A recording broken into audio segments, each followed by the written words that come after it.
Psychology is a wonderful research discipline devoted to its most beloved object of study, human beings.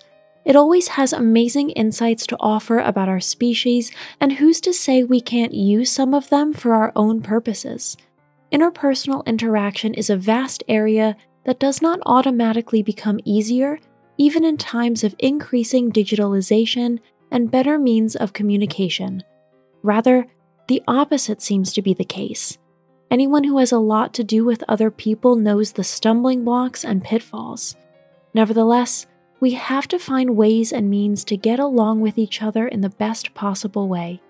In today's video, we've compiled 15 tips and strategies for you that can serve you well in everyday life. If you like our videos, feel free to support us with a thumbs up, subscribe to Psychology in Mind, activate the little bell, and stay tuned for the videos we upload for you daily.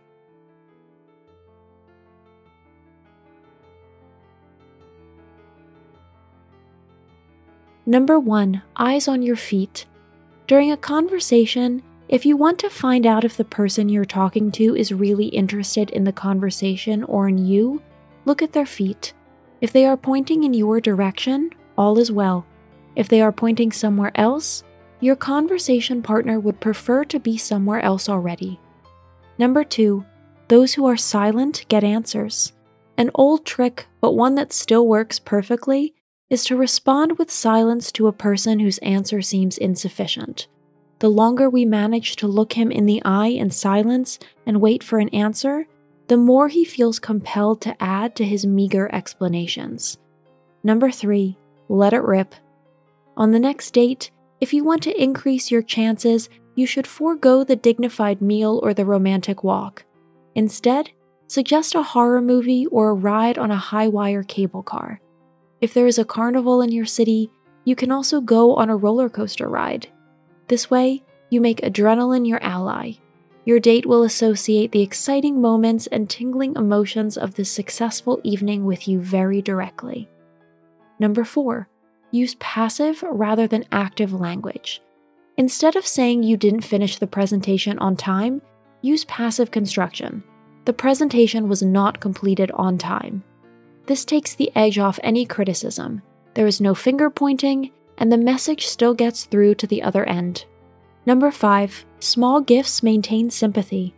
There are good reasons why many countries still uphold the custom of giving a hostess gift. If you want someone to have a good or better image of you, give them a small gift. It doesn't have to be expensive or very personal. A nice little gift is often enough to make the other party perceive you as more personable and attractive. Number 6. Nod and they agree with you. If we want to get the agreement of our interlocutors, we have to make their brain want to respond with that very agreement. Therefore, when we present our arguments, we should nod our heads. Our counterpart agrees and thus already suggests to his brain that a positive answer is the only acceptable one. Number 7. Make your own choices. You are more likely to get a positive response if you give your contemporaries what appears to be a choice about it.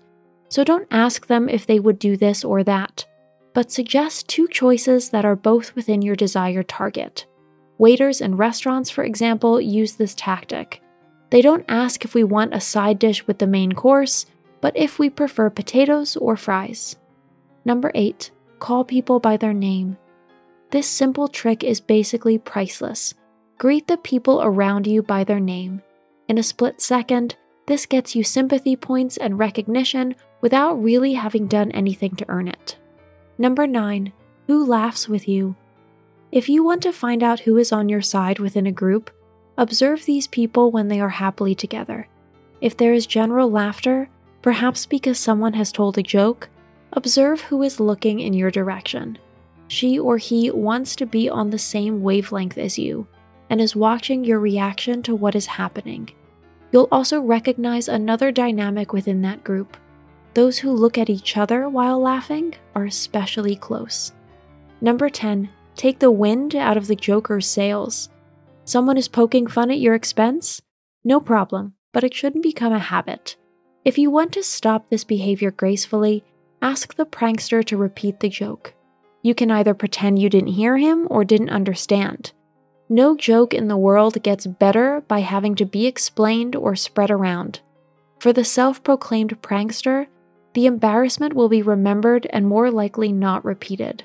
Number 11, give people affirmation. Each and every one of us wants to be important and socially accepted. Not all people manage on their own to get the much-needed validation from their work, commitment, or other areas themselves. If you want to score points in conversation with people, convey to them that you appreciate their work or whatever they say about themselves. Take advantage of this desire for validation to earn passing sympathy points by giving them credit for whatever they did. Number 12, ask for help the right way. No one likes to be in someone else's debt or to be seen as incompetent. Admitting that we need help can take quite a toll on our self-esteem. But no one can do everything. It's best to state your request clearly. I need your help, please. On the one hand, this makes your counterpart feel valued and, of course, a little bit superior. On the other hand, the fact that you are not perfect and sometimes need help or support makes you more likable. Number 13, the power of touch. Granted, not all people are fans of physical contact with strangers. However, in a gathering, touch can build trust and create a closer bond.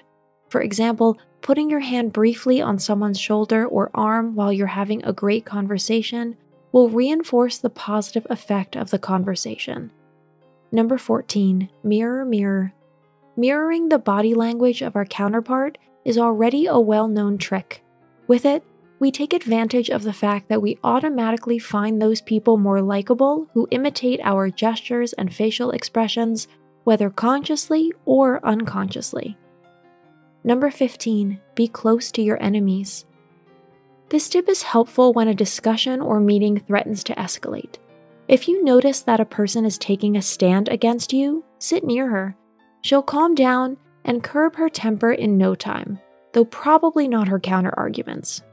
Today's conclusion, smart everyday help for every day. Admittedly, some of these tips border on manipulation by a hair's breadth. Use them wisely and not to start your own personal intrigue network.